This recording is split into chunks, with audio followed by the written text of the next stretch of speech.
Greetings, old school magic blades, and welcome to the Four Horsemen.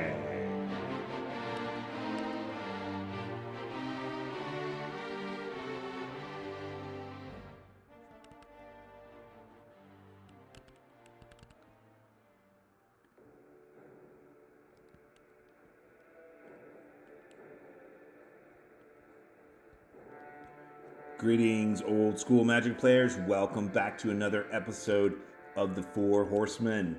I'm the Chadster, and I'm joined here today with my friend and co-host, John Eckleberry. John, how's it going? Good. How's it going over there? Good, man. Thanks for joining me back on a Saturday afternoon. In today's video, John and I are going to be covering our quarterfinals for Tournament 21.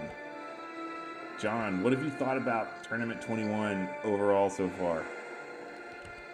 It's been fun throwing back to the old rules, and I've been really pleased to see like a wide variety of decks and play styles, and not just 6 blue robots decks at the top tables like I kind of worried about. Yeah. We are going to see some blue in this match, but a couple different spins on it. Yes, that's right. Well, for our players out there, check us out at 4horsemenmagic.com. 4 Horsemen is the only group that focuses on Arabian Nights, Antiquities, Legends, and the Dark exclusively. Tournament 21 ran May 16th through June 22nd. We wrapped this up last weekend, and you can also join us at facebook.com/group/4horsemenmtg. As John mentioned, we called this a return to the wild, wild west of 4 Horsemen. We went back to our original ban and restricted list all the way back from June of 2022. We added to it our basic lands and dual lands. Back in the early days, we only had the basic lands allowed, and the dual lands were added in Tournament 4 to expand the number of colors. But we used the original ban and restricted list, and we'll take a look at that in a second. John has created these really cool custom proxy prize cards that we give out free based on the early Magic the Gathering 93-94 comic book art, along with a few other things like the infamous Arabian Nights Islands. We give these cards out to our top semifinalist players. And for our first place prize winner, they received their unique Ken Meyer Jr. Purple Moonlight playmat, signed, numbered, stitch edges. Only 100 of these left. And John, I think we've got about 16 or so remaining. So when they're gone, they're gone. Really cool first prize, and we give these out free to our champion. Okay, John, so you remember the original BNR back from June 2022, rolling that time clock back. What did you think about this original BNR back in the day? Yeah, well, I mean, it's real sparse. It's the kind of thing that you see when a format's new and you haven't broken all the cards yet, right? You want to be able to explore. I'm always a proponent of having a really minimal BNR to start with, and then as time goes on, you add stuff to it. And you craft a format, you develop it. There's a lot of people that are like, oh, you should have added, all these cards right away, and it's like, well, no, we want the room to play with those for a bit, and then as strategies are shown to be overpowered and broken and dominant.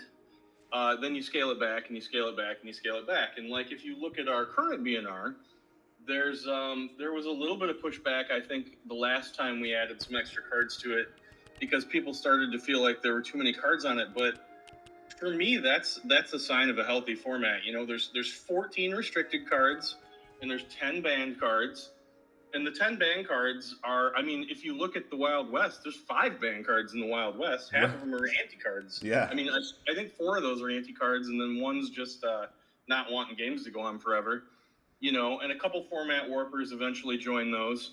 That Library of Alexandria there, of course, joins the banned list. So that's 6 of the 10 already. And I actually think that those other restricted cards end up on the banned list too. So are we actually looking at 9 of the 10 current banned cards right now? Yeah, that's right. Basically, everything you see here eventually got banned, and a bunch of cards like Sylvan Library, Maze of Ith, all the utility lands, Diamond Valley, Strip Mine, Mishra's Workshop, Mishra's Factory. Over time, those proved to be so powerful in format warping that there was a bit too much of magic bingo going on, right? And we see it even now with Mishra's Factory being restricted. If somebody gets Mishra's Factory on turn 1, they're hitting in on turn 2, and that could be a game winner unto itself.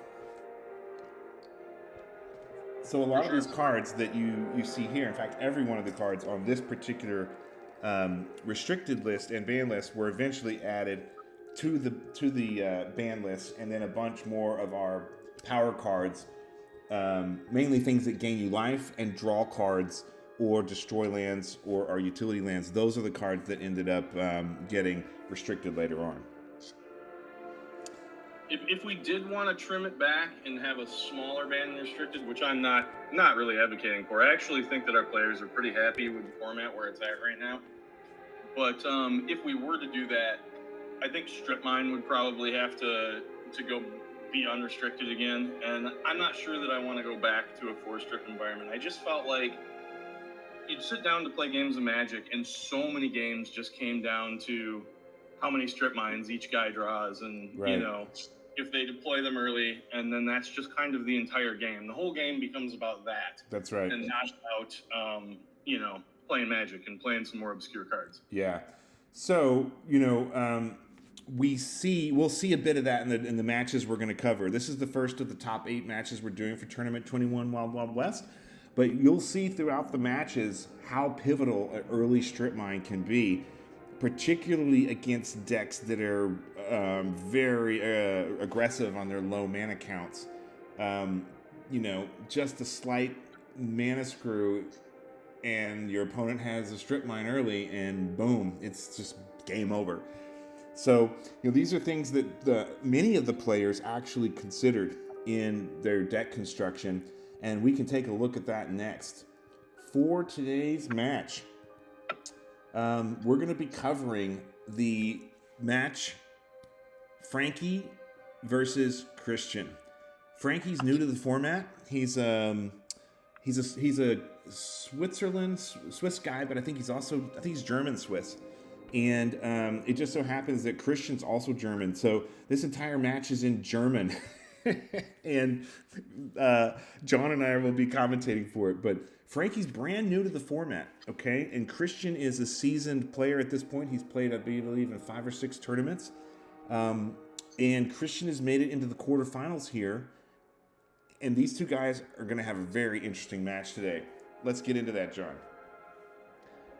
John, a couple of Germans playing with 30-year-old English Magic cards somewhere in, they're not even in the same place, right? You said one of them's in Switzerland and one of them's in Germany? Yeah, that's right. Christian's in Germany and Frankie's in Switzerland.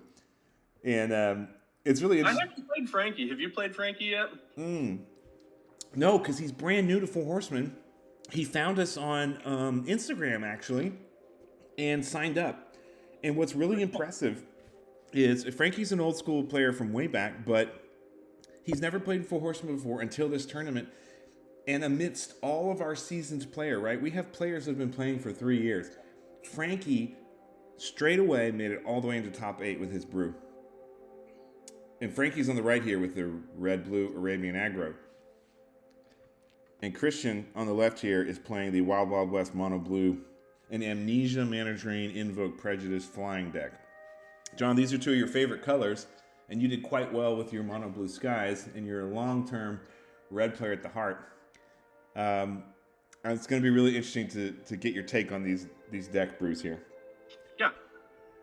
All right, so let's start off with Frankie. Frankie went straight for Arabian Aggro. John, you and I have seen this quite often. Red-blue or red-green seems to be the go-to for most new players in Four Horsemen. This looks a lot like the deck I played in tournament number 2. Very, very similar. I didn't have any of the Serendip Djinns, and I wasn't playing with any proxies at the time, so we do allow those in the format, but I didn't in tournament 2. Tournament 2, I only played with cards I had. And but otherwise, this deck looks very similar. Certainly leaning into some of the all-stars of the format, you know, like the Serendipity, which is, you know, we're seeing the revised ones here, little easier on the wallet. It's crazy how good something like Azure Drake is in this format, just an unassuming 2/4 flyer. But man, if you can stick one, sometimes you can just chip in with that for the whole game. You know, if you're playing enough control, and maybe you slap something like one of these unstable mutations on it and get in there. And then of course you got Flying Man, so you got an early dude to chip in with. And then he's got a lot of red in his sideboard, so it looks like he has a little bit of a transitional thing going on with the sideboard. Do you think those ball lightnings are in anticipation of Blood Moon? Well, you know, I mean, it's really interesting that he's included those, right?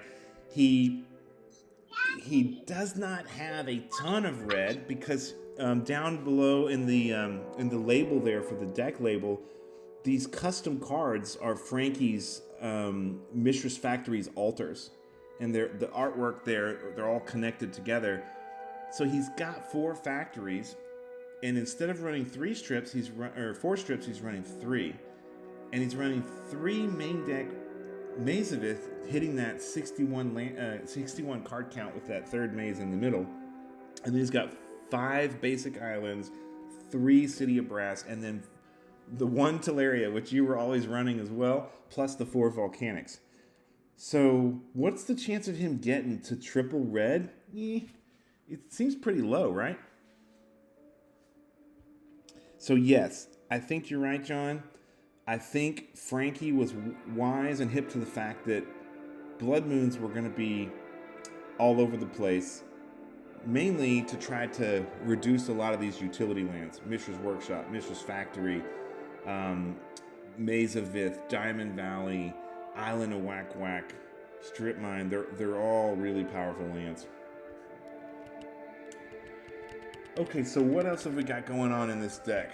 We've also got the unstable mutation angle. You know, the Flying Men come out for early 1/1s, and you can do a ton of damage if you unstable mutate those guys. But even more so, these Serendipity you pointed out, John, if you slap an unstable mutation on a Serendipity, you've effectively got a 6/7 flyer. Just a tremendous amount of damage. But meanwhile, you've also got to deal with the fact that Maze of Ith is unrestricted in the Wild Wild West of 4 Horsemen. So the value proposition that Serendip puts on the table is extremely limited when you've got Island of Whack Whack and 4 Maze of Ith that could be sitting out there all unrestricted. It's kind of a damned if you do, damned if you don't thing, because that card's so powerful that, like, you want to play it, and sometimes it can just run away with games, but also it can be a hindrance. I mean, certainly powerful cards having a drawback is a bit of a staple of Magic anyway, but we'll see how they fare in this match. Yeah. And the other thing that Frankie's got going on in his deck is he's got those Serendip Djinns, like you pointed out, which you were not running, but you got the same problem with the Serendip Djinns as you do with the Ifrits. You know, when you could be staring down 4 Maze of Ith or a couple of Island of Whack Whack on top of it. Plus there's things like Spirit Link everywhere, right? 1 white just completely disables your creature. Spirit Link's really brutal on Serendip Ifrit and Juzum Djinn. But even more than that, there's cards like Demonic Torment and Imprison and Gaseous Form, these enchant creature cards, which are very challenging to deal with and very powerful in 4 Horsemen, whereas they're super weak in every other format. They're critical here. And even cards like Backfire. He's got Backfire in his deck, which is interesting. So there's so many ways to mitigate these big, powerful creatures that have a significant disadvantage, that it's high risk, high reward. Okay, so, you know, hats off to Frankie. Arabian Aggro, red-blue, lots of flyers, making it straight into top 8 in the 4 Horsemen, Tournament 21, Wild Wild West. You know, you got to tip your hat to Frankie for just making it to top 8 with this deck.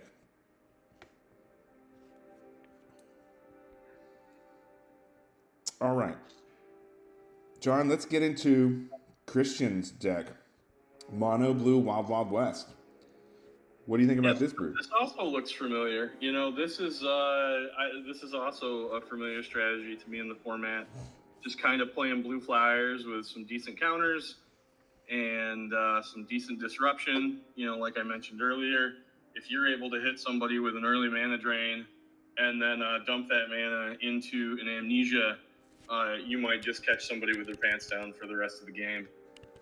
Yeah, and when you've got the 4 mana drains, you know, that quad mana drain angle, all your opponent needs is two blue by turn 3. Well, actually, let's say 3 blue by turn, 2 or 3 to mana drain something.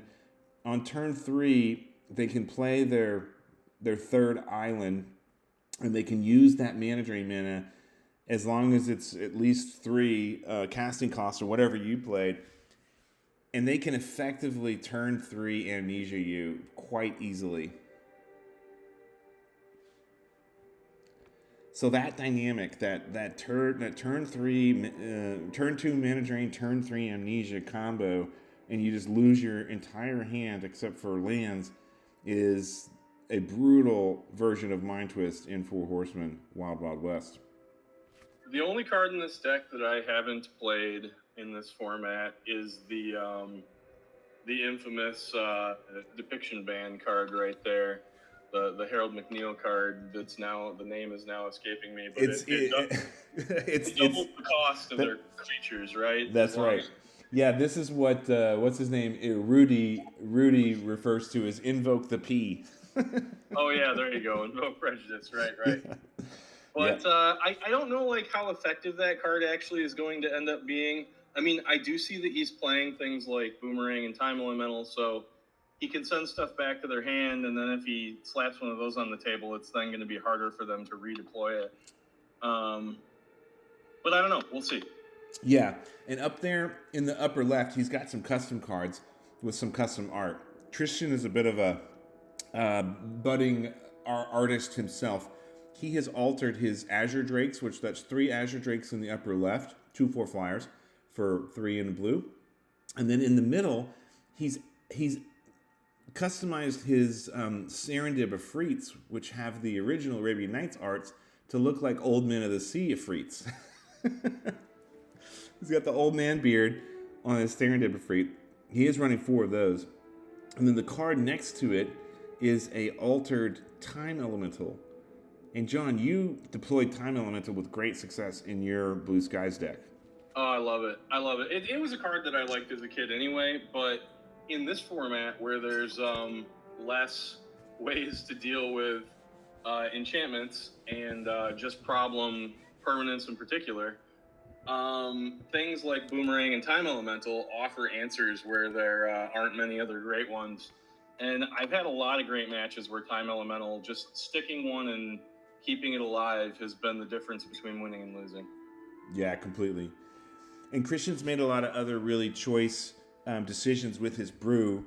The 4 Remove Souls is just an auto include and very strong, but he's also gone with the 3 Boomerangs, 2 Flash Counters main deck, so he's able to counter other instants, other mana drains, other Remove Souls.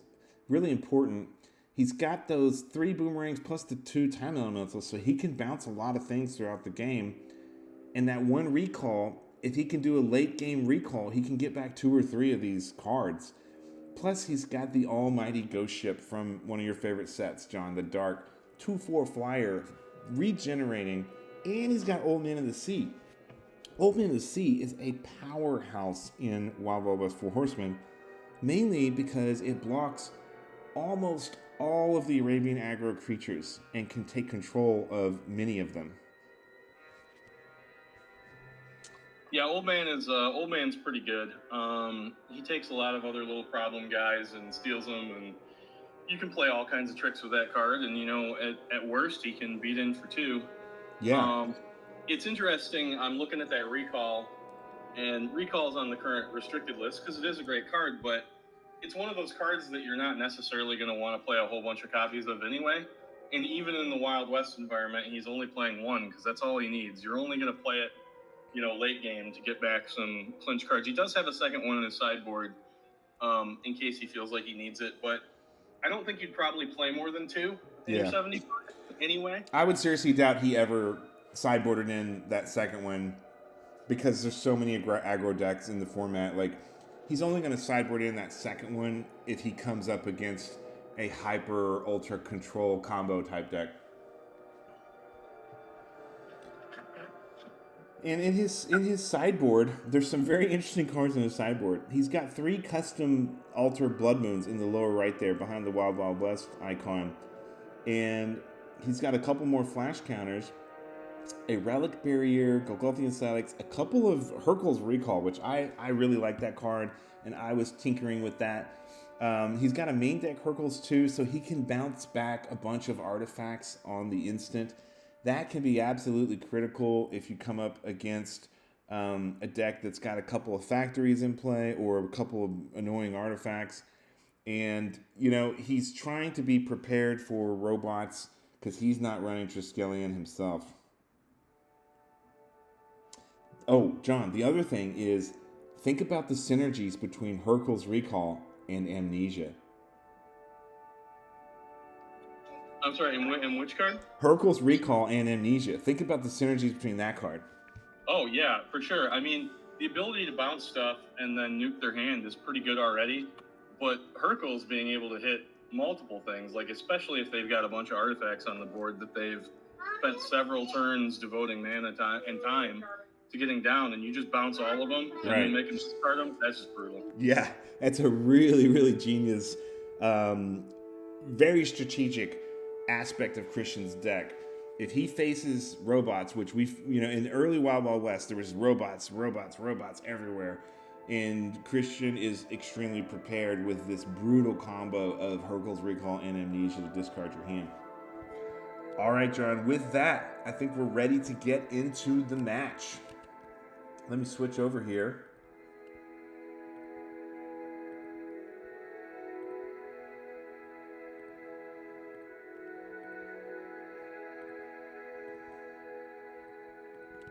All right. Okay, John, I've got this set at 1.5x. And here we go. John, you able to see okay? Yeah, everything looks good. I'm muted because I've got some background noise. Okay, no problem. All right, so we've got Wiskinius the Lightbringer, Human Paladin. That is Frankie with the Bazaar of...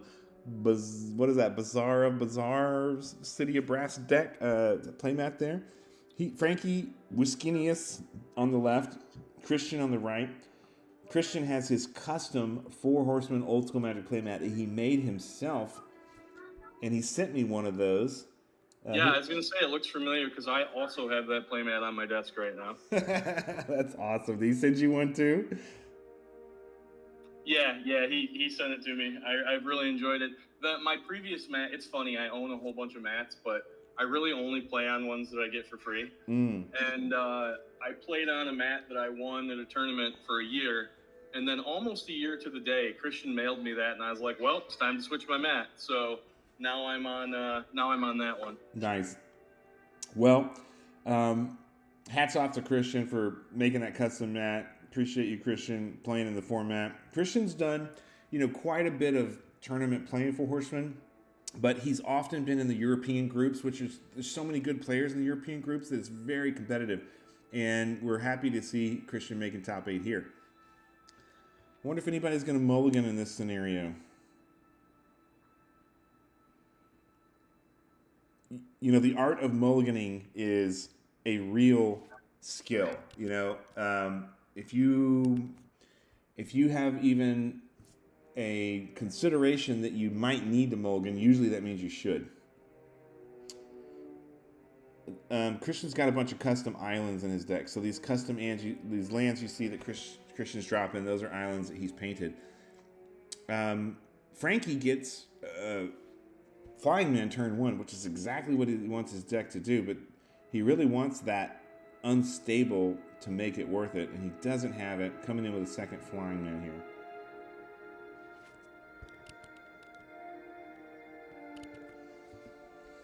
Both of these guys hitting their land drops pretty well. That is a good sign. Serendipity coming down, turn 3 for Christian.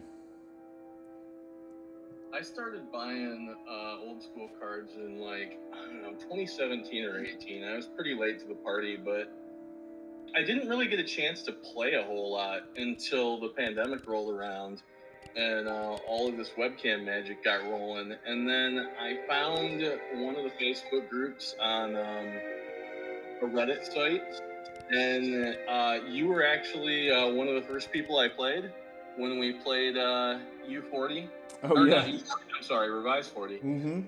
And it's just interesting to now, you know, see like 3 years later, well, more than that now. God, we're in 2025.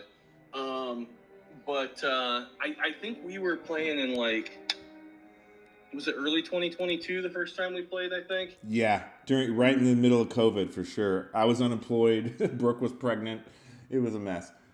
It's crazy. But anyway, that whole long rambling spiel was just to say that like a lot of these cards, you know, I didn't own Flying Men when I was a kid, but that was like one of the first cards that I bought when we started doing Four Horsemen. I was like, oh man, like I have a reason to play this card and to own this card. Yeah. And I've really watched my old school collection like expand, and it's really cool because I don't sell any of my stuff. I just try to build out the collection, and you know, it just keeps getting better and better. And I love all this stuff. I just love looking at those cards. Yeah, it's very reminiscent. It brings back a lot of, you know, great childhood memories. The strategy of the game, the friendly camaraderie. There's so many great aspects. And you see here, we got these two blue strategic players going at it. Neither of them are able to attack here. Frankie on the left had his aggro strategy set up, but this turn 3 Serendib, the old man altar Serendib there, shut down Frankie completely. He had to play his unstable on his old man to make it into a 4-4 just to be able to have some blocking capability for that Serendib. So Frankie's in real trouble here. Meanwhile, Christian, look at this, John. Christian has hit his 3rd strip mine by turn like 6 or 7. It's crazy. Yeah, this is kind of what I was talking about earlier when you're in a 4-strip environment. Like sometimes games just come down to that. I mean, fortunately, Frankie has been able to deploy some cards early on, but you know, getting a couple of your lands nuked early really hurts. Really hurts. Now that Christian has 2 flyers out that are both bigger than the flyers that Frankie has, I mean, I don't really know how he's going to push any damage. Yeah, Frankie's in a very, very tough spot here. The 2-4 flying Azure Drake is one of the best answers to Serendipity at a 3-4 flying, because they're taking the 1 point of damage. And, you know, yes, you can deploy Serendipity on turn 3, but your opponent can play Azure Drake and Ghost Ship on turn 4. But check this out. It looks like Christian has opted to block and lose his Azure Drake. Is that what just happened there? Yeah, he blocked with the Azure Drake to kill one of the Flying Men, the smaller one, and then Frankie finished it off with a Chain Lightning. Chain Lightning, yeah. So that's pretty pivotal, but the Serendipity is still there, and now Christian gets the almighty, really overpowerful Mishra's Factory. Unrestricted now in the Wild Wild West. It's looking like a real tough battle for Frankie here.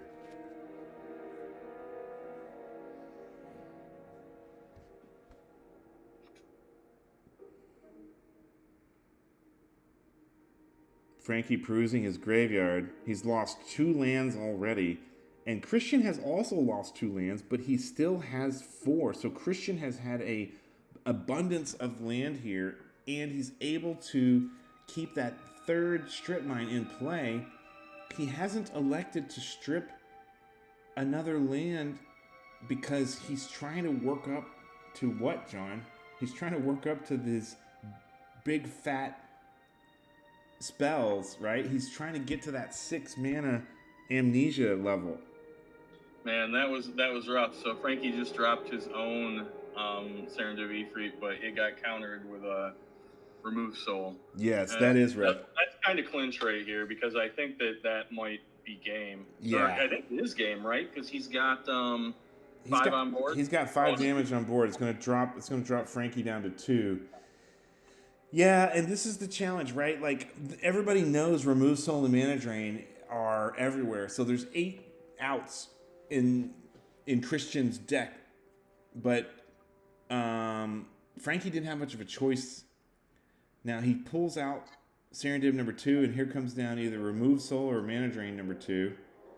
Looks like remove soul number 2, and he's got the strip mine for the Maze of Ith. So boom, boom, boom. That is game 1. Frankie going down in flames to Christian's mono blue deck. Okay, John, we're gonna switch back over to the slides here, and let's take a look at the decks. We're gonna talk about the sideboarding here. Oof, what a brutal beat for Frankie, right, John? Yeah, that was tough, but I mean, I think these games are going to be fairly close. He's got his own, his own complement of flyers to deploy that will pretty much the guys are all going to bounce off of each other. So that makes it kind of an interesting environment where like these chain lightnings are actually pretty good because it allows him to, finish some guys off when they bounce and then break parity. Yeah. But let me look at his sideboard here. I don't think there's a whole lot for him to bring in. So those artifact blasts can go because he didn't see any artifacts out of Christian's deck. Yeah. And then he brings in like the Falling Star and some remove souls. That would probably be what I would be doing. What do you think? Well, that flash counter up in the upper left corner, peeking out behind the Falling Star there, is also kind of caught my eye. He has 1 flash counter main, and then he's got that flash counter in the board. Now, remember, John, when we go to top 8, it's been our tradition, like we do in most major real Magic tournaments, to publish the top 8 decks. So Frankie and Christian both have access to each other's deck photos. So yeah, when we look at Christian's deck, Frankie's gonna know, well, hell, Christian doesn't have any artifacts in his main, but he does have artifacts in his board. He's got Golgothian Cylex to take out all the Antiquities cards. He's got that City in the Bottle there, which was restricted. He's got an Ivory Tower, a Felden's Cane, and a Tormod's Crypt, and a Relic Barrier. So, the problem though is with City in the Bottle, you cast it and boom, its effect is instantly there. So you could argue that the artifact blasts may be important for Frankie in game 2. And maybe. I don't know. In order to effectively use the City in a Bottle, though, Christian would have to side out at least 6 other cards. Because he'd have to take out his Arabian Nights stuff. But it might be worth it because Frankie's running even more Arabian Nights stuff with the Flying Men and the enchantment there, the Unstable Mutation, and the other Serendibs, the bigger ones. Yeah. So he's got a lot of Arabian Nights stuff. It might be worth playing it against him. Yeah, I mean, if you add them up, 4 Flying Men, 4 Dibs, that's 8. Serendib Djinns, that's 10. Plus, he's got or does he have it? Where is his Library of Alexandria here?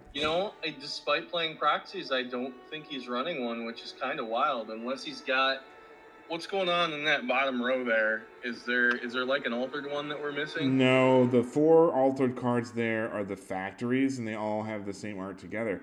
Oh, sure. It might have just been an oversight on his part, because even though we're allowing proxies, he maybe just didn't think about, that card. But, I mean, it is on the very short restricted list for the Wild West. Yeah. So, because it's so powerful. I have another thought here, John. Between the Chain Lightnings, the Unstable Mutations, And the flying man. And the flying man and the too many artifact. one drops to keep your hand count up. Yeah, plus he's got boomerangs and the Fellwar stones. Maybe what he was thinking here. Plus he has backfire, which only costs 1. So maybe he was thinking, hell, man, I have a lot of shit that costs 1 and 2 mana. How am I going to keep 7 cards in my hand? But, you know, if you get it in your opening hand, you can definitely keep 7 cards. So he's playing 3 strip mines? He's playing 3 strips, not 4. Yep. Okay. That's interesting. And 3 Maze, not 4. And 3 City of Brass, not 4. Yeah, I would really like to see him swapping out that Teleria and putting in Library of Alexandria here. Yeah, or that 3rd maze, maybe. Or the 4th Maze, right? Because he's got 1 in the middle there. And he's definitely open to using proxies because he's got that really cool proxy mana drain and those volcanics, which I shared with the group. You know, Backfire could be a very interesting and powerful card for Frankie if Christian keeps his Serendib Efreets in play. Backfire could be instrumental. But when you add up all those Arabian Nights cards, 8, 12, he's got 14, plus the City of Brass, 15, 16, 17. He's got 17 cards that are Arabian Nights. And if Christian happens to aggressively mulligan to get the City in the Bottle in his opening hand, like, it'll wipe out Christian's deck entirely. Yeah, I mean, he doesn't really have a lot of win conditions if that bottle comes down. He's got the Drakes, I guess, and the 2 Trikes, but it would be a lot more of an uphill battle. Yeah. So the question then is, I mean, I think Frankie absolutely has to prepare for a potential one of restricted City in a Bottle drop. He does not have remove souls in his main deck to counter things, but he does have the mana drain. So he's got 4 outs to counter that bottle with the mana drains, and then he's got those 3 artifact blasts. So right now, the first question, if I'm Frankie in sideboarding, I'm saying, hey, are my 4 mana drains enough? Can I sideboard out my 3 artifact blasts and just stick with my mana drains to hope to counter the one of Sitting in a Bottle? That's the first question I'm asking. And, you know, if he sideboards in those remove souls and sideboards out those artifact blasts, he'll have 7 counter spells plus the flash counter. So I'm thinking the mana drains are probably sufficient to have a way to mitigate the one of Sitting in a Bottle. And I'm thinking, hey, you know, Christian's not doubling down on artifacts. He's not running a robots deck. I'm going to probably sideboard out those, at least 2 of those artifact blasts, and sideboard in probably 2 remove souls. That's my first thought. Second, Triskelion's really, really, really good, but Christian's playing Amnesia, and Triskelion, it takes a long time to be able to cast unless you catch a mana drain off a big fat spell and can drop it on turn 3 or 4.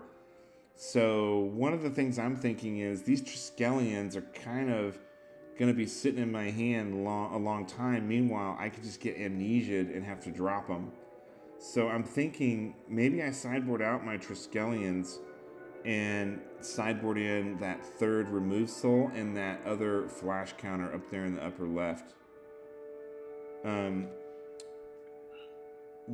Looking at the boomerangs, are there things we need to boomerang in Christian's deck? Maybe those blood moons. If the blood moons come in, do we care? I think we need to prepare for the potential for blood moon here. What do you think, John? Well, it's funny. I think if not that he's going to draw the City in a Bottle necessarily, because he doesn't have a way to tutor for it, but if he was able to play a City and play a blood moon, he has shut off almost all of Frankie's win conditions. Oh my God, you're right. Scary. Okay, so Frankie's got to be conscious of that. So the Blood Moon's probably going to come in from Christian's part, right? One reason is the 3 Maze of Ith. In the last game, Christian was very fortunate to have 4 strip mines early. And effectively, wouldn't you agree, John? I mean, that basically won him the game, right? Well, and Blood Moon's kind of interesting here because even though the effect is symmetric, he could potentially just like use his time elemental to bounce the Blood Moon, attack with his factories, and then just like play it again or whatever. Like if he, or strip mine or whatever, if he needs access to his utility lands, he has ways to manipulate the board and bring that Blood Moon back up to his hand and then redeploy it if he needs to. Very insightful. Yes. Blood Moon is a symmetrical card if you don't have boomerangs or time elemental. So you can see Christian's very thoughtful strategy here, including boomerangs, time elementals, and the Blood Moons in the side. Okay, so John, if you were Frankie, all those things considered, what are you going to sideboard out and what are you going to side in? Well, so he lost game 1, right? So he knows he's going to go first. So he might want to keep his aggressive stuff in this game. If he wins this game, though, and goes second game 3, I might consider cutting out the Flying Men just to lessen the number of Arabian Nights cards in his deck, and also maybe just play a little bit slower game. He does have ways to get rid of the City in a Bottle. He can either Artifact Blast it, or he can bring in those detonates. You hate to have a bunch of cards in your deck worrying about one other card. Yeah. But he might be able to go a little slower. And, if he's worried about the Blood Moon coming down, he might bring in those Ball Lightnings, squeeze those in for something. And that could be, a real kind of damage out of nowhere situation. Well, he does have the Felwar Stones here on that middle row on the left. And so that will give him access to both blue and red. I wonder if these Felwar Stones are going to make the difference. I don't know if I like these backfires on the right. They are particularly good against Serendib Efreets, though. Yeah, they're good against Serendib Efreet for sure. In fact, it's probably the best creature that it works on. I mean, usually you're going to want a Spirit Link over this card, although obviously he's not playing white, so he doesn't have access to that. But I don't know. Like, this is interesting. I think he might just want to try to come out of the gate as quickly as possible and not worry about what Christian's doing. Given that he's going first and given that he's playing a bit more of an aggro strategy. And then if he can make it to game 3, maybe he'll make some different sideboard decisions. But I think right now he just wants to lean in and hope his deck does what it does and does it fast enough. Okay, so in summary, what does he take out and what does he put in? I think for this middle game, the only things that I would ditch are maybe the Artifact Blasts. And I would just bring in a little bit more removal. Like, I'd probably bring in that Falling Star in order to tap the bigger guys down if I've got guys that I need to swing in with. Maybe bring in another Remove Soul or 2 to, just counter other threats on the other side. Because if he can deploy a Flying Men or 2 and get set up and start beating in, and then he has ways to either tap or counter the bigger flyers coming down on the other side, he might be able to just clinch the game early. Okay.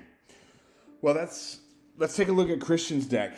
If you're Christian, Christian just crushed it game 1, but he also had everything he needed. He had the 3 strips early. He had the Mana Drain. He had the Remove Souls. He had the 3rd turn Serendib Efreet and the Factory. Like, Christian, literally, his deck performed perfectly. So what do you think about his sideboard, and what is he going to bring in and out? I'd bring out those 2 Invoke Prejudices and bring in the City in a Bottle and his other Recall, so that even if it gets countered or destroyed, he can have a way to get it back. And that's probably all I would do, because I think really he's just trying to do the same thing. He's trying to lean in to the strategy that his deck already is employing. I don't even know that I bring the Blood Moon in I just don't think I do. I think it's too much. It's just too much of a pain. I would rather just have access to my own utility lands. And if he needs to strip those opposing factories or whatever, he can. Also, it's kind of funny that Hurkyl's Recall could also send factories back when they're active, Right. which could really, if somebody's got a couple factories swinging in and you bounce them both, that could really set them back quite a bit. Yeah, and it could totally hit Frankie's Felwar Stones too. So, he could be quickly short of mana between the strips and the Hurkyls. That's another really kind of genius part of Christian's deck. He knows a lot of people are running Felwars, and you can cripple your opponent, slow him down for a couple turns by bouncing those Felwar Stones back. But John, Christian put those Blood Moons in for a reason. He's running a mono blue deck with no red in the main deck, no chains, no fissures, no detonates, no rook eggs. Like, he's not running those Blood Moons to let him sit there in his sideboard. And once he plays his only Blood Moon, his only lands that add red become blue. Well, I guess they become red, right? They become mountains. So, I guess he still has access to red, but he can't use it. So it does. It hampers him a little bit, but not a lot, because a lot of his spells have, colorless requirements. Yeah, I don't know. It does shut off the opposing factories, which is nice. And the Mazes of Ith. He's got 3 Mazes of Ith. He didn't side him out. Yeah, it does shut down the mazes too. So maybe he does want to bring him in. And like we talked about before, between the Blood Moon and the city, he could just turn off all of the win conditions of the other deck. Okay. Well, it remains to be seen whether Christian will bring in those Blood Moons or not. Let's go to game number 2. I'm going to switch over here, and we will get to the match on game 2.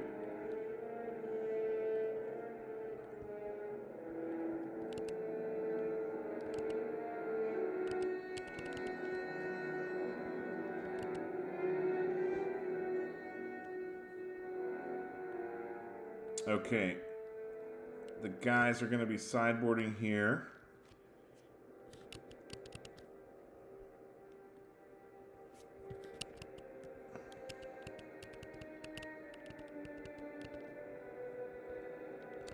All right, I'm going to skip ahead just a little bit.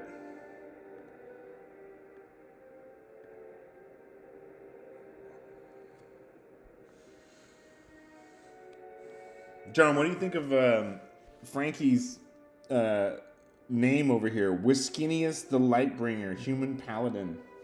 Yeah, that was pretty funny. I was going to mention that game 1 too. It must be his, I don't know, D&D character or something. You nailed it. I asked him about it when I was recording the match, and he's like, yeah, this is a D&D character he's been playing for years and years and years. which is really great. Okay. Now, you definitely think Frankie's going to go first, right, John? Yeah. He's on an aggro strategy for the most part, and he's definitely going to go first. Because Christian has been really doing quite a bit with going second to get that extra draw. Well, Christian's definitely on more controlling strategies, just generally. When I see him play. Him and I have played quite a few times. He's always got good brews, and he does lean towards blue and white, though. I feel like. Yeah, he is a blue player at heart. I think he likes control, but also Christian. We were talking earlier, John, about the janky early days, right? And how not being too controlling with the ban and restricted allowed a lot of jank and a lot of more casual players to do funky, crazy stuff. Well, Christian likes to dabble, right? He's had Eureka decks. He's had really kind of interesting combo decks. He's ran a Titania Song deck. He has, in his nature, he wants to do something fun and different and interesting combo-wise. Yeah, he's tried a bunch of stuff, both here and in other formats that I've played with him. There was one day that we were just kind of brewing, and we both ended up bringing the same deck to the table, which was funny because we didn't know that we would play against. And then we were like, "Oh, good, you're playing the exact same cards I am." But yeah, he's been really good, and he's done really well too. He's right where you want to be, where he wants to brew fun stuff and he wants to play things that are outside the box, but he also builds effective decks and is a good player. So he's not just coming to the table to say, "Oh, I hope I win one game and that's okay if I get my combo off once and I lose the rest." He's still playing to win, but he's just doing it with some different tools. Yeah, I think that's a great synopsis. It looks like Frankie mulliganed over here, and he's still thinking about this second hand, so it must not be optimal. I feel like he just wants something aggressive, and if he's not gonna be aggressive, I mean, that first turn factory is not bad. I mean, he can start swinging in with that next turn. That's fantastic, actually. If Christian doesn't have a strip mine here, it's going to be a big challenge for him. Oh, he sided in the ivory tower. Look at that. Whoa. Funny, I didn't really necessarily think about bringing that in against this particular match, but it's not awful. And certainly when you draw it on turn one, it's the best it's ever going to be. Yeah, that's going to be very tough for Frankie here, because now Christian can just sit back, gain life, and wait for Managing Amnesia. He doesn't even have to play any of his creatures. Ooh, double factory. These are custom altar factories, and they match. So that's what he was really thinking about when he was looking at that second hand after he mulled once. He's like, can I get away with only having colorless mana? As long as they're factories, and then of course he's got the stone. So now he's got blue and his other colors. So I don't know. He could be okay here still. That tower is worrying though, because I don't really know what he does about it. Yeah, especially if he sided out his. Well, he only had those 3 artifact blasts main. He would have had to side in his detonates to be able to deal with this tower, which is highly unlikely, right? Oof, this is not looking good out of the gate. I think he just needs to come in hot and heavy with those factories. He needs to be hitting every turn to keep the tower at bay.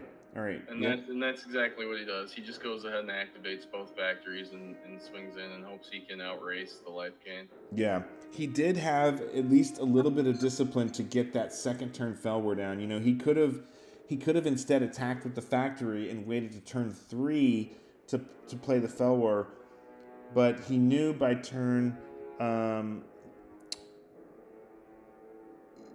3 here he could attack with the 2 factories anyways and still have the Felwar in. So I think that was the right decision. I guess he has to hope that Christian doesn't get a factory or a strip mine, and here's a factory for Christian, which is a big problem. Yeah, it's not great. I mean, at best, Frankie could swing with one factory and then pump it with the other in order to have the factories trade. Yeah. And but I don't even know how good that necessarily is. And here comes Teleria. This would be much better if it was a City of Brass or a volcanic island. He's going to need his Chain Lightning now. I played one Teleria in my deck for a really long time too, just for, I don't know, style points, I guess. But the ability is almost never relevant. And it gets hit by Blood Moon. White deck in the format, maybe it would be okay, but there's really nobody playing any kind of banding strategies, so that might as well either just be an island or another duel. Yeah. I mean, yeah, it's definitely there for style points, but frankly, strategically, it's bad. It gets hit by Blood Moon, and it's just not worth it for those style points, I don't think. Okay, he does get City of Brass, which he very much needs here. He has access to red now. That's really important because now he can, polish off some damage to get rid of that factory over there if he needs to. But he's holding off. Christian's got a strip mine and a factory of his own. And he's just gaining a little life here and there. he is only at 24 because he's played a land every turn. Christian's still thinking about his amnesia and that whole amnesia strategy, which is really part of the problem with Ivory Tower. Christian can just sit back and wait until he gets, enough mana to play something that you have to mana drain, and he can mana drain that, and then next turn he drops amnesia, and it's, you lose your whole hand. Yeah, it's really tough. The draw go game does not favor Frankie here. Yeah. And he does have the flash counters, but those are only good as anti-mana drains. They aren't going to be able to counter the amnesia because it's a sorcery. Mm-hmm. Okay, so Christian drops his 6th land. CD Brass as well. This Ivory Tower has just completely flipped this game, Man, imagine if Flash Counter was the newer card for the same cost that just counters non-creature spells. Like, it would just, totally flip.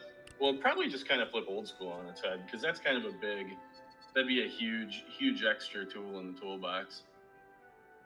Yeah, and over the years, mana drain has increasingly become more and more oppressive and more of a problem, and ultimately we did have to restrict it, much to our chagrin.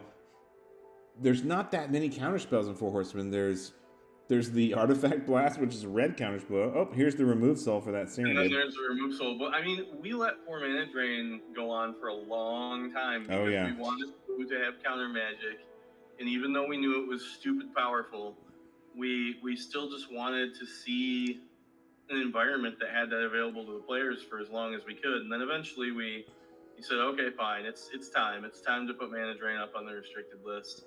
And I think the format's probably better for it, but it was kind of fun. There's not really any format that you can play 4 mana drains in, so it was fun to be able to do that for a while.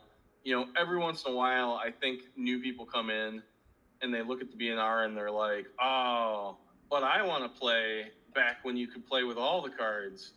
And we just we're giving them that with the Wild Wild West here. Yeah. I hit pause here real quick, and let me make a couple comments. Number one, the comment you just made about how new people come in, it's hilarious to me. And I made this mistake myself, if I'm honest, back in COVID. A lot of these players, they come in new to the format, and they immediately, from a position of, I don't know, ignorance or arrogance, they start shitting all over the BNR, and they're like, why is this like this, or why is this like that? Yeah, try playing 17 tournaments and then deciding, what you should ban and restrict. Right, precisely. And recently on the Discord, one of these guys drops in. He's like, okay, I'm going to reserve judgment, but, why is mana drain restricted? I would never do that. And they just come in and they're just shitting all over everything. And you're like, okay, look, my friend, yes, try playing 21 tournaments and then make your comments, okay? Because we've been running for 3 years. And you don't know the meta.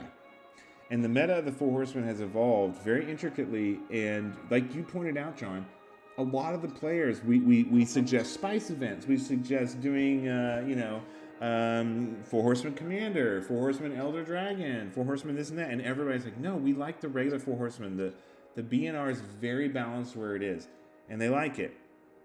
But we did eventually have to restrict mana drain as much as we didn't want to, and you're left with Remove Souls, Artifact Blasts, and Force Spikes as counter spells.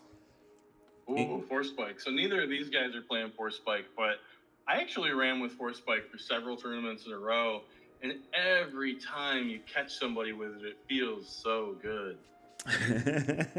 Yes, and looking at Frankie's deck is aggro, right? It's the Flying Men, Unstable Mutations, and Serendipity Freeze.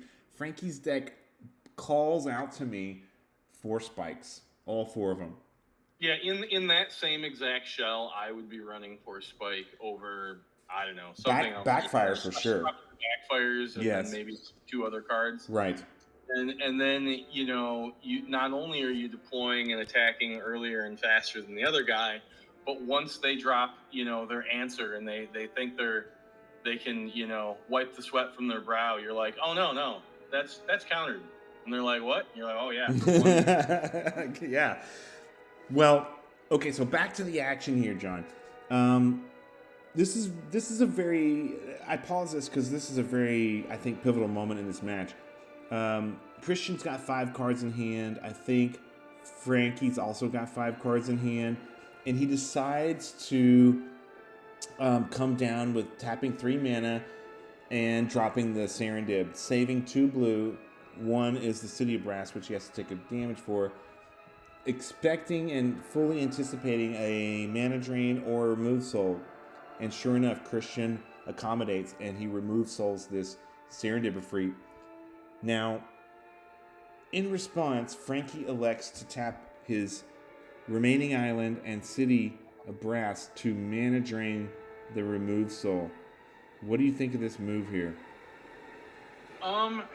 Yeah, I mean, it's all right. He's trying to stay ahead of it. I mean, it's a little bit dangerous, I think, to not either save that for something else or the scary thing if he gets, you know, if that itself gets countered. I mean, is Christian tapped out here when it happens? No, Christian's literally everything on Christian's side is untapped.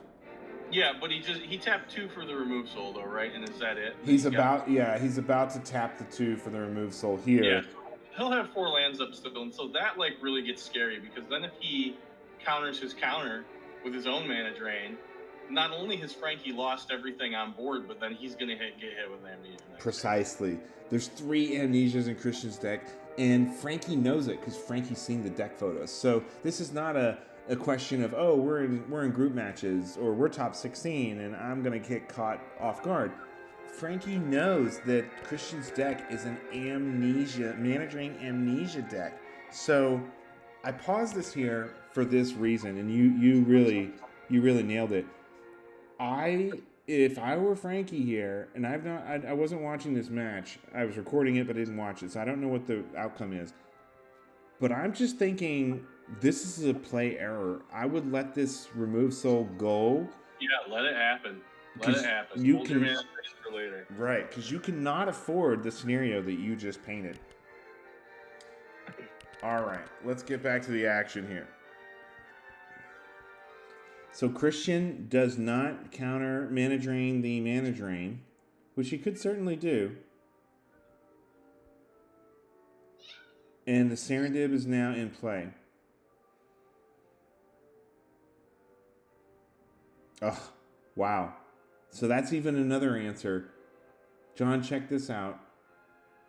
Oh, wait a minute. What's going on here? Is that a City of Brass? Is that a factory? Wait. Oh, yes. 2 blue and 2 colorless. Okay. So the 2 islands and the factory and the strip mine, Christian taps for double blue and 2 to get a ghost ship in play. And this is also a fantastic strategic answer to Serendib Efreet, because now you're staring down a 2/4 and you can't do shit about it. And it can regenerate. So Christian's got the double island and the City of Brass. If he has to, he could theoretically tap out. If, like, say, for example, Frankie attacks and then Chain Lightning's that ghost ship, well, Christian's got 3 blue to back up the regeneration on that 2/4 flyer. So, man, ghost ship from the dark showing its prowess. It's pretty good. It's just another Azure Drake that also has regenerate stapled onto it. This is why we've seen Fisher just gain so much traction in Four Horsemen. Fisher, boom, instant, gone, can't regenerate. It's a great card. I mean, I know it costs 5, but in this kind of environment where you can hit a problem land or a regenerator or a bomb on the other side, just generally, like it's great removal. It's almost, I hate to call a 5-cost card premium removal, but it almost is premium removal in this format. Yeah, Fisher is like the Swords to Plowshares of Four Horsemen with no drawback except for it's more mana. No drawback, except for it's 5 times as expensive. Well, but like you pointed out, hey, the only mana ramp in Four Horsemen is Felwar Stones and Elves of Deep Shadow, so there's a lot more time and strategic opportunity to develop your board here. I'm always interested when I see Four Horsemen decks that aren't running Felwar Stone, because I almost feel like almost every single deck wants it. Yeah, there's been a bit of debate about that early on, right? Is it better just to run 4 more lands? I don't think so. I think there's enough strategies that the stone is good against, and it also ramps you. Oof. I think it's pretty good. I mean, Wow. if we came into an environment where Time Elemental gets Yeah. removed. Yeah, I didn't want to break your train of thought, but we just Yeah, saw... no, go ahead. I don't even know what I was saying. I broke my own train of thought because I saw the Time Elemental. Yeah, so this is Christian's custom art altar Time Elemental. It's over in his graveyard now, but he just dropped it down. He tapped 2 islands and his second strip mine to drop the Time Elemental. This is a big problem if he gets the Time Elemental in play. Previously, Frankie had attacked with both his Mistress Factory and his Serendib, and he tapped his factory to pump it. So I think Christian blocked the Serendib with his Azure Drake, but still Frankie's able to get in for 3 damage there. The problem is Christian's still at 24 life even after that hit. So Time Elemental being cast the turn after could completely flip and ruin the game for Frankie. And he very carefully had this Remove Soul in hand to deal with that. All right, John. So what are you thinking right now? Is this going to go to a 2-1 match? Can Frankie get in? Oh, Mistress Factory number 3. He seems to be developing his board pretty well, and he seems to be holding his own. But he also hasn't made a dent at all in Christian's armor. So like, I'm just trying to figure out like where does this game go? Like it feels very stalematy. But at the same time, Christian's just going to keep gaining life if they just sit there. Mm-hmm. Well, the Serendib is... I'm not sure what the breakthrough card is here to get one of these guys attacking. Agreed. And that Serendib is a 17-turn clock for Frankie. That's another reason why I don't know that I would have been super excited about using that mana drain to counter his counter. I really think he could have let that go and he could just be hitting in with factories. But this ghost ship has presented a huge problem for him.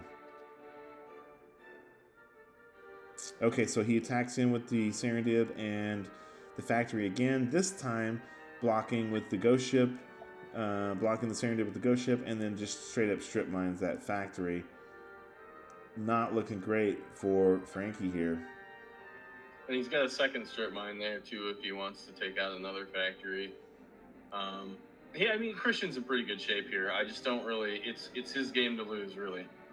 Yeah, I'm with you, John. I can't think of a way for Frankie out of this because he doesn't have Fissures. He doesn't have, Inferno. He doesn't have some big, sharp, instant answer. And ultimately, Christian can just hang back and eventually come into an amnesia while gaining life and blocking and regenerating. It's a really, really hard road here for Frankie. I remember a match I played a few tournaments back where the guy was on this like blue-white flyers deck that was really all about getting out a big Serendib Djinn and beating in with it. And I just like played a ghost ship that I could block and regenerate with infinitely. And he just like looked at it and he's like, I don't think my deck can beat that card. It's just the game's over, and it was just so frustrating for him. And I did the same thing where I played an ivory tower and I just sat behind a ghost ship and just gained like 1 million life. And it's like, what are you gonna do? Mm-hmm. Well, and it's funny because ghost ship is like a 10-cent common from the dark. Sure. Yeah, but it's pretty effective here in this, in all these little niche formats that allow it. We've got Four Horsemen over on Discord. I run a couple of little niche formats, and one of them is called Forgotten Realms. It's kind of a a fun kitchen table format that has the Dark Fallen Empires and Homelands as a block, and Ghost Ship is like real good there too. It's just a hard card to deal with. Because of the regeneration, it's not that hard to get to 3 blue when you got time to develop your board, and the only things that take it out are things like, you know, Drop a Honey or Fisher or Oubliette, and, you know, or maybe, you know, I guess Imprison would keep it from regenerating. There's very few answers to Ghost Ship.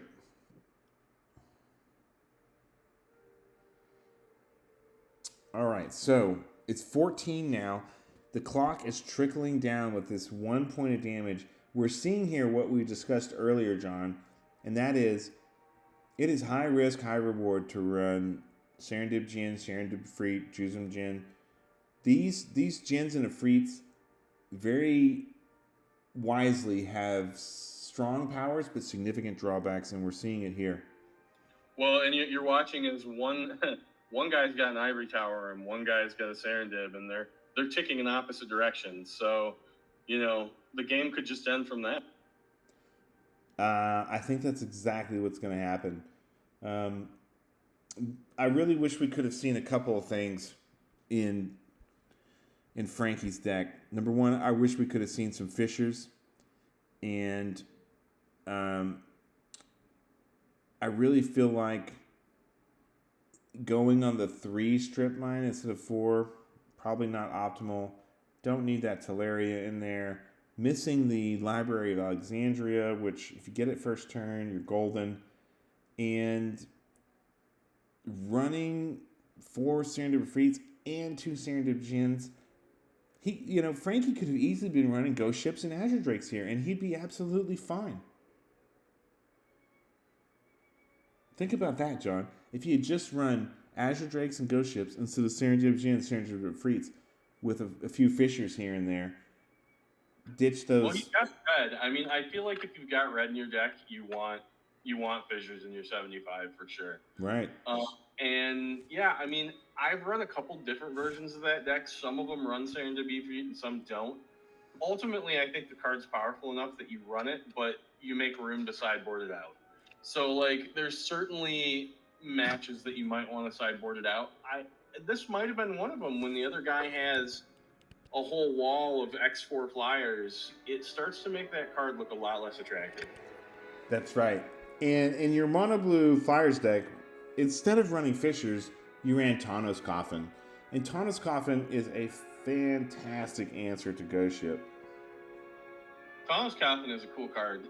That's another one of those cards like Flying Man that I never owned a Tawnos Coffin as a kid, but me neither. Being able to pick one up and play with it in this format and to, you know, do fun tricks with it, like put my Triskelion in it a bunch of times and make it huge and, you know, just one-shot somebody. Or you could do that with Tetravis too, or really anything else that has counters on it. But yeah, it's also just good removal, like all-purpose removal for any threat that you need to take out of play for a while. Also, in 4 Horsemen, it's pretty good because we're not seeing a ton of it right now, but Rook-Egg has been really popular in the past.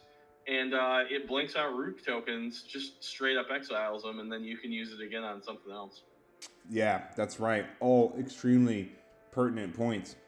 Meanwhile, back on the action here, I paused it real quick because Christian has now elected to go on the aggro. He's got his defense, he's got his life gain, he's got his board set up, he's got plenty of mana, and he decides to play his own Serendib Efreet because he's looking to seal the deal. Meanwhile, Frankie over here removes Souls the Serendib Efreet. And John, check this out. We got the Mana Drain Wars going on. Christian Mana Drains in response. In response to that, Frankie Mana Drains the Mana Drain because he does not want that Serendib Efreet in play, apparently. Good old-fashioned stack of counter spells. And then in response to the Mana Drain, on the Mana Drain, Christian Mana Drains Frankie's Mana Drain. I love it. I love it. It's funny. I don't think you've ever had to pause videos when we're watching them, but I'm just jibber jabbering away today for whatever reason, and you're like, "No, wait, the things are happening." Well, it's an easy way to do it when we don't have to both be managing your video on your side and my video on my side. You know, thanks. Oh, that's right. We don't have to do the 1, 2, 3 play tandem video thing anymore. Right. So this is actually pretty solid. But yeah, let's get back into the action. All right. So oh no way. Mana drain the mana drain on the mana drain on the mana drain. 4 mana drains here. This is like an arms race where no one's gonna have nukes at the end because they've just detonated everything. Wow. Now let's think about this. That's the big turn, right? That's the big turn. Like, if any way the game goes now is going to be reflective of the fact that they both just like blew their counter load. Right, but Christian's at 31 and Frankie's at 8, going down to 7. I don't think he has the prowess to claw out of this. Well, unless he can get rid of his own Serendib that's killing him, I don't really know what he does. Like, I think he just dies to it. It's so brutal. And, a lot of the guys use the 4horsemenmagic.com website, and they look at the deck photos. And Frankie was, chit-chatting with me about ideas because he found us on Instagram. And I think I cautioned about running Serendib Efreet because of Maze of Ith and Spirit Link and etc. But here we're just seeing like there are some key choices. You didn't run Serendib Efreet and you did not run Flying Man in your mono blue Flyers deck. You ran Azure Drakes and you ran Ghost Ships and you ran Tawnos Coffins.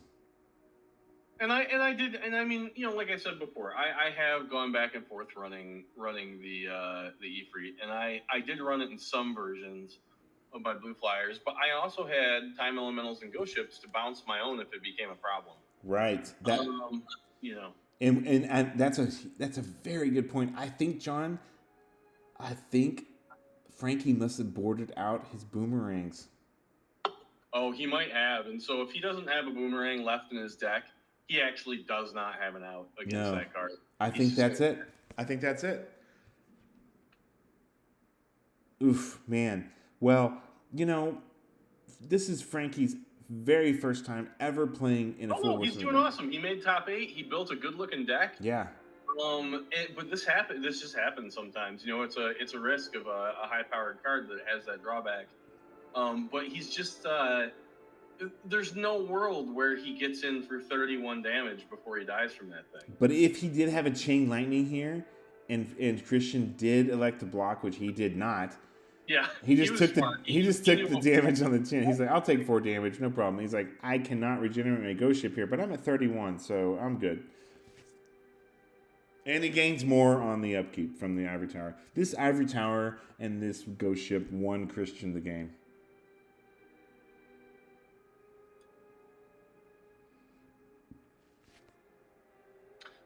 We do see a lot of non-blue strategies in Four Horsemen too. I should probably mention that in case somebody only happens to be watching this video and for the first time. We see all kinds of decks, and in this tournament in particular, there are actually several non-blue decks in the top 8, which made me happy to see. And so you're going to see different strategies. This just happens to be. It's not a mirror match, but it's they're using a lot of the same pieces. Right. And unfortunately, I think for Frankie, Christian is just on the better end of this deal when you look at the deck lists. I think his odds of winning are just a lot higher. Yeah. And even if he had the Serendib Gens would be thwarted by the regenerating Ghost Ships as well. So maybe. No, there's 2 of them. They're multiplying. Right. Maybe this is something, as a seasoned Four Horsemen commentator, John. Maybe this is something you and I should have zoned in on in the deck analysis. That these ghost ships are literally the differentiator between the decks. Yeah, they're huge. And I understand why Frankie's deck wants the Drake, because he's 2-color and it's just a little bit easier to cast. But man, Ghost Ship is just such a roadblock. Right. And those backfires in the main. Backfire is a fun, quirky, cool little, janky spice kind of card. Imagine if those two backfires were 2 Fishers or 2 Tawnos Coffin. Or even 2 Ghost Ships. Or even 2 Ghost Ships. Yeah. Not that Frankie's is worried about defending as Christian is, because he's ostensibly on an aggro strategy here. It doesn't feel that way when you're running into this giant pile of life generated by an ivory tower and you're killing yourself with your own dude. Mm-hmm. But he is supposed to be the hammer. Yeah. So he's just getting in for as much as he possibly can in a futile effort to win the race. And John, look at this. He's putting a chain lightning down, is he targeting his own Serendib after combat damage? Oh, maybe. If he does, that's a great way to get rid of it.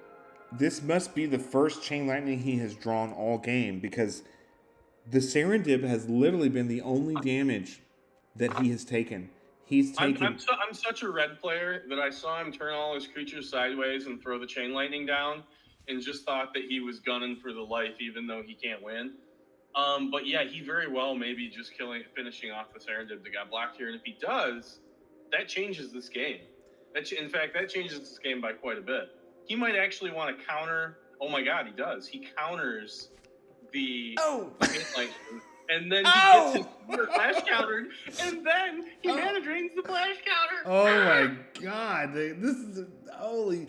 What a game! Wow. Okay, so that was his out, and Christian had double mana drain, and he had backed it up with his flash counter, but it was not enough.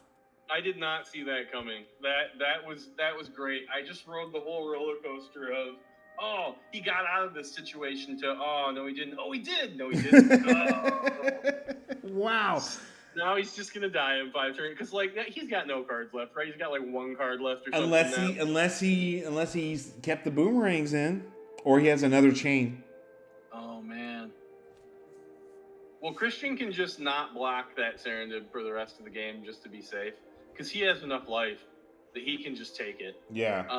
So he can just block the other 2 guys and never block that again. So yeah. So the chain lightnings can't kill it. Well, one card we're not going deep into, and maybe we should, is the Maze of It. The Maze of It can be used on your creatures or your opponent's creatures. It can be used offensively and defensively. It can, pull that creature, untap the creature, and it deals no damage. And receives no damage. So it can be used effectively. But here, Christian is like, oh, I got to get rid of this maze. I got to strip mine that thing. Wow, there were so many moments. That's it. He's scooping it up, huh? He's not going to play it out. Yeah, once you get this... Yeah, he knows he doesn't have another out. Right. He just is like, oh, well, that was it. That counter war was the end. And that was... We got 2 in one game. We got 2 big counter wars in the same game. Yeah. Both of these guys were playing... Came out on the better side of both of them. Yeah, you can tell both of these guys were very patient. They were playing very strategically. They were holding those counter spells and those flash counters, and they were waiting for the right moment. They were not gratuitously losing those. But you know what, John? If we go all the way back to that pivotal moment where early in the match, Frankie decides to go into the counter war to counter the counter on the Serendib. If he had just let that go, he would have been 1 counter up on Christian the entire game. Yep. And that could have changed the whole game. He died from that Serendib. He went to counter war to counter the counter to keep the Serendib in play, and ultimately that Serendib killed him, and I think that cost him the game. Oh, well, that's a good point too, because the original fight was over the Serendib in the first place. But that's right. Yeah, on both ends, because if he would have kept the counter for later, he could have countered that last counter and got rid of his Serendib and then not died from it. So that was a really exciting game to watch. It's funny, I didn't see it before, and for some reason, I thought that Frankie won this match, and so I'm like, he loses game one, and I'm like, oh man, that's gonna be like a real thing watching him come back. And then we're in the middle of game two, and I'm like, how does he possibly get out of this? He can't. And then I'm like, oh wait, he doesn't. He loses. So yeah, it's good. That was exciting. But Frankie didn't have to lose here. You know, we talked about earlier that key moment. He knows Christian's running Mana Drain Amnesia. He knows that there's potentially 3 Amnesias in his deck, and he was willing to tap out to Mana Drain the Mana Drain on the Dib, making himself vulnerable to Amnesia the next turn. It was really dangerous, and it even though that didn't happen, it leaned into his later loss in the second counter war. Yeah. All right. Well, hats off to Frankie. Let's give him some credit. Frankie is a new player to Full Horsemen. You know, Christian's been playing for the last year, I think, and Christian has really struggled to make it to top 8 amongst all the really good European players. He finally makes it to top 8, and, you know, Frankie's a new guy. I think we'll see Frankie back again. And, you know, you got to give him some credit for making this fabulous red-blue Arabian Aggro deck. It's a classic. It's a deck that I really like, and you know, his list looked good. Yeah, I was excited to see this game play out. All right. Well, thanks for joining us, everyone. Frankie's Arabian Aggro red-blue Arabian Aggro deck goes down in flames to Christian Schreiber's controlling, life-gaining Amnesia, Mana Drain, Mono Blue Flyers Wild Wild West deck. And Christian will be proceeding to the semifinals. This will be Christian's first semifinals match, and he'll be facing off either against Tim Kincaid, Lucas Santos, or Brian Burrow, Derek Saylor. All these guys are top-notch players. Derek's been doing some really cool stuff. Tim has won a couple of our tournaments. Lucas has made it to the finals a couple times. And Brian Burrow has really been up and coming in the format. Plus, down the bottom, you got Jack Clegg and Steve Miles Brown. Jack's been running some really cool decks as well. Any of these opponents are going to make it into the semifinals bracket. And that brings us to the conclusion for today's video. John, thanks for joining me today. Viewers, thanks for joining us. And feel free to subscribe and like and comment on the video, and we will see you next time. Catch you on the flip side.